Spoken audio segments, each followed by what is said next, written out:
Hey everyone, welcome back. Ready for another deep dive? Always. What are we getting into today? Well, today we're gonna be looking at something maybe a little different. Okay, I'm intrigued. Lay it on me. It is Bulgarian poetry. Bulgarian poetry. Wow. Okay, color me intrigued. Yeah, and I know what you're thinking, and probably what a lot of our listeners are thinking too. Yeah. Like, whoa, hold on, I don't speak Bulgarian. Right. But trust me on this. You absolutely do not have to be fluent to really connect with the emotion and the power of this piece. You know, poetry, it transcends language sometimes. I'm ready to have my mind blown. Hit me with it. What poem are we diving into? All right, so the poem is called Two Beautiful Eyes. It's by this guy named Peyo Yavorov. Peyo Yavorov. Okay. And he's pretty huge, I guess. I mean, if you're into Bulgarian literature, he's considered like a major figure. A heavyweight. Exactly, yeah. And he's known for writing in this really emotional style, lots of symbolism. So we're going to be kind of unpacking all of that. Awesome. So we're going to unlock the secrets of Bulgarian poetry. I am so ready. Let's do it. All right. So first things first. Are you ready to actually hear the opening lines in Bulgarian? Oh, absolutely. Let's hear it. Okay, so it goes like this. And again, don't worry if you don't understand. Just listen to how it sounds. Okay, here we go.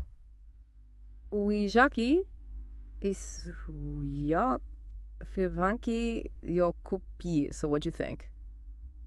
Wow. Okay, it's Yeah. even not understanding the words. It's very beautiful. Isn't it? It's so, I mean, even if you don't speak the language, you can hear like there's like a rhythm to it. There's a kupi. Yeah. And did you catch the repetition? Definitely. There was a phrase repeated, right? Yeah.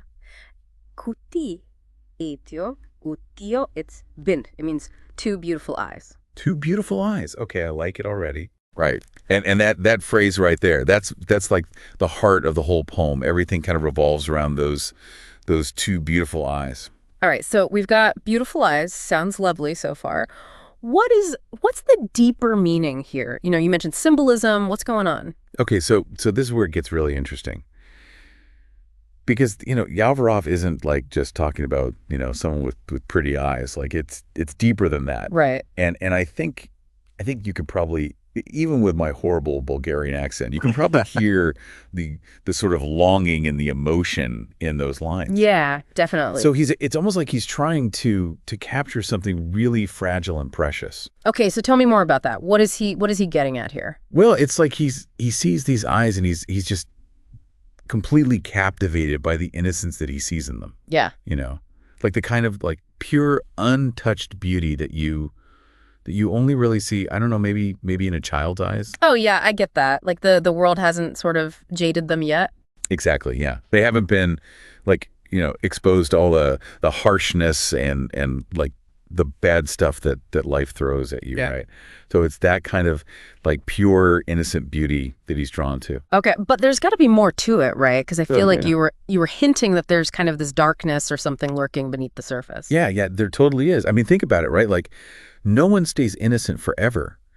And you know, Yavorov, he knows that. He knows that life is going to, you know, eventually kind of come for these beautiful eyes and change them, you know, maybe even damage them in some way. That's heavy. Yeah, it is. And that's why I think the poem feels so emotional. It's like he's almost like pleading with fate to like spare those eyes or at least, you know, like delay that inevitable change for as long as possible. Oh, so it's like he's trying to protect them somehow. Exactly. Okay. So how does he actually, you know, do that in the poem? Like how does he use language to create that feeling? Well, like I said, there's a lot of repetition. Yeah. He keeps coming back to that phrase, two beautiful eyes, over and over and over again. Right. We heard that in the opening lines. And he uses really simple, direct language.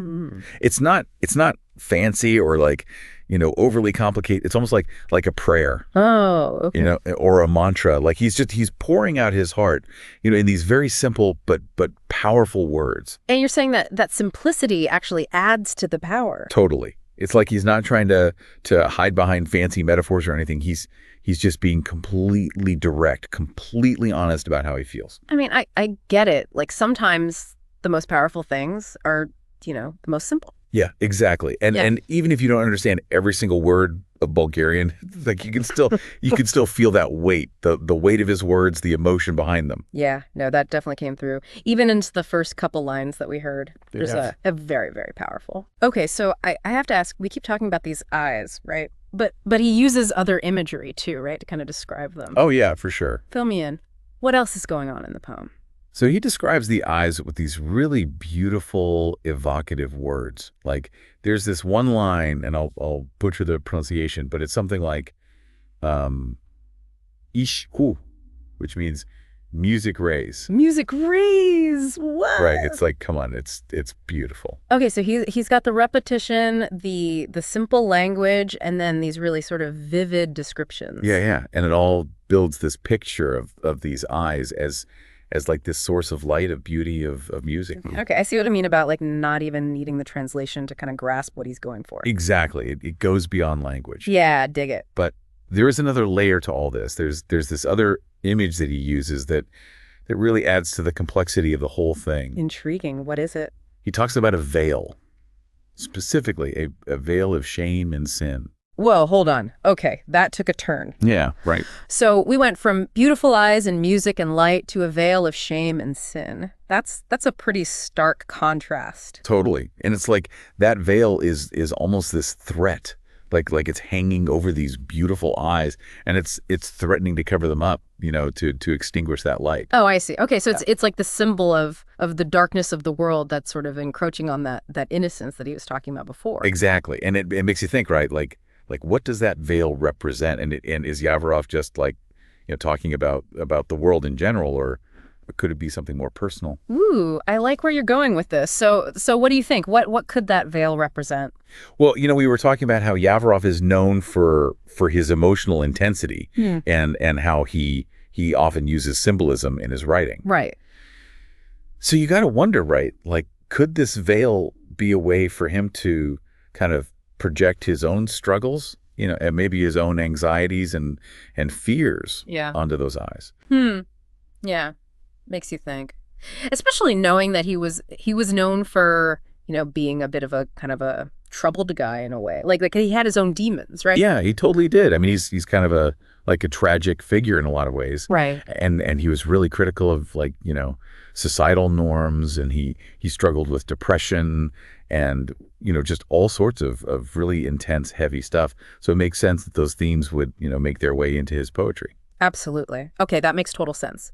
So the veil could be like, his own fears about losing that innocence, his own struggles with society, all of that kind of projected onto these eyes. Yeah. Yeah. And it makes you think, right? Like, even if we're not, famous Bulgarian poets or anything, we all kind of experience that urge to protect innocence, right? Oh, yeah, for sure. Like, I don't know about you, but I see like, little kids, and I always have this feeling of wanting to like shield them from all the bad stuff in the world. Keep them in that little bubble of innocence. Yeah. For as long as possible. Yeah, totally. It's like you want to preserve that purity. Exactly. But like we were saying, it's not realistic. Like life's going to happen. Right. And that's, I think, what makes this poem so powerful. Like, Yavorov isn't shying away from that reality. No. He's acknowledging that suffering is part of life. It's inevitable.